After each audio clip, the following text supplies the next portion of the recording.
Hmm. Abhijit, how much Iyer, AIM, how much of this what Smita says is significant? Because there was this era, especially in the UPA era, where you kind of had journalism royalty as well, didn't you? I mean, for those of us on the outside, both of you and I are not journalists, but we observed this very carefully. There was journalism royalty. They did have access. They were celebrities in their own right, and it was all very visible and open. No, there were no secrets behind it. A lot of that resentment, I think, comes from even the fact that that sort of journalism royalty doesn't exist anymore. See, there wasn't journalism royalty, but there was journalism nobility. Because like Smita says, the royalty, the king and the queen were the Gandhi family. Everybody else wasn't even duke or duchess. They were maybe lower nobility, counts and countesses or earls, and I don't know what the female of earl is.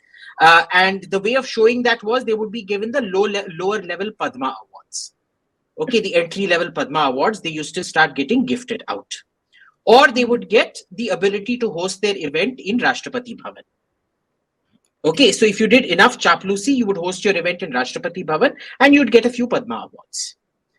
You would not, and maybe the royal family would deign to visit your son or daughter's wedding or your grandson's wedding and things like that. Okay, so it was maintained. But understand, this was a very smart social climbing move. Anybody who understands corporate culture knows that the more distant you make yourself, the more everybody wants to climb the greasy pole to get your validation. Right? That if you dance like the circus monkey that they think that you are, you might get the king might visit your circus, or the crown prince might visit your circus. Or you might get audience with the king or crown prince. Okay. Now, this was very problematic during that time because remember, the entire UPA period is remembered for greasy palms. Okay. Everything was based.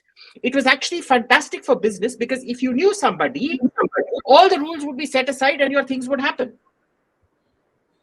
And it was a fantastic way of overcoming the red tape of bureaucracy. I sometimes think that the red tape was created so that bribes could be taken. Or her cheese mein.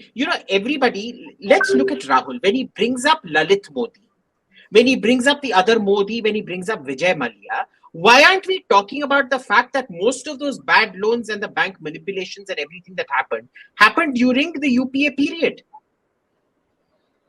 The checks and balances were violated during that period. Do you remember Kanchanda's Twitter account was put under some surveillance or suspension or something during Kanchanda? What was it? You were put, you Shivarur, a lot of people. Abhijit, you were also, your Twitter account was also put under surveillance or something, no?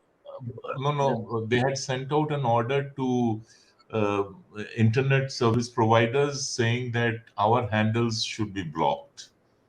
This was under 66A. Right. Now, let's look at 66A itself. There is a guy who goes from newsroom. Of course, now even newsrooms know he's a fraud, so they don't call him anymore. There was a guy who was touted as the big NGO face of internet free speech in India, who actually advised Kapil Sibal on 66A. Can you imagine the irony of it? That culture of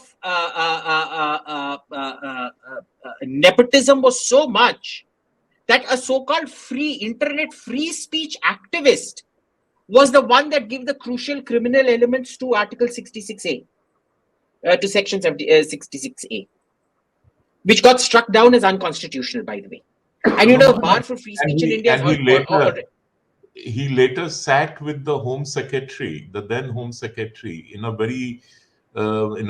key meeting where the list was prepared. The list of names was prepared, whose handles had to be blocked. So this is the quality of internet freedom activism in our country. And so basically, this guy played Lavrenti Beria to the UPS Stalin. preparing the death lists of who is kosher and who is not. So I think, the issue right now is that people seem to have forgotten, where they talk about nepotism and they talk about censorship and all of that. They've completely forgotten what it was like during the UPA. In the UPA, if you asked impertinent questions, you were beaten up.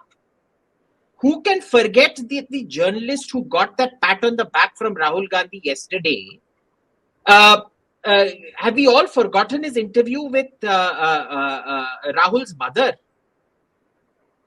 What do you cook at home? What is your favorite cuisine? Cutting edge journalism, boss. Absolute cutting edge journalism. See, they make fun of Akshay Kumar, who's an actor, asking questions about mangoes. That guy is not a trained journalist. Yeah, you put anyone who's not a trained journalist, including me, we are not going to be asking the kind of questions that you expect. But mind you, the same journalist also did it. There was that girl Curly Tails who does a fabulous food show. She did Bharat Jodo Yatra and she was asking Rahul Gandhi, what are you eating? What do you like to eat? How come there was no trolling of that girl then?